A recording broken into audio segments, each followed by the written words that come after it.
আসসালামু আলাইকুম।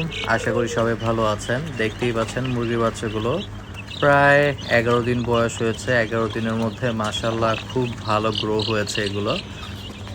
সো অনেকেই দেখা যায় মুরগির বাচ্চা নিয়ে আসে। নিয়ে আসার পর দেখা যাচ্ছে যে নরমালি ভাত, চাউল বা মোট কথা বাসায় যে খাবারগুলো থাকে ওগুলো খাবার দিয়েই পালার চেষ্টা করে। তখন দেখা যায় যে অনেক ক্ষেত্রেই অনেকগুলো মারা যায়। কিন্তু যখনই আপনি মুরগির বাচ্চা নিয়ে এসে সুন্দর একটা এনভায়রনমেন্ট দেবেন, যেমন একটু গরম পরিবেশ দিবেন, ময়লা আবর্জনা যেন না থাকে, এরকম একটা পরিষ্কার পরিচ্ছন্ন পরিবেশ দিবেন।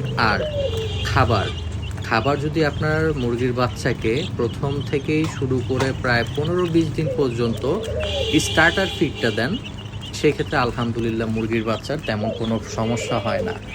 আর আমার এই বাচ্চা নিয়ে এসেছিলাম মুরগির 25 পিস। তো আলহামদুলিল্লাহ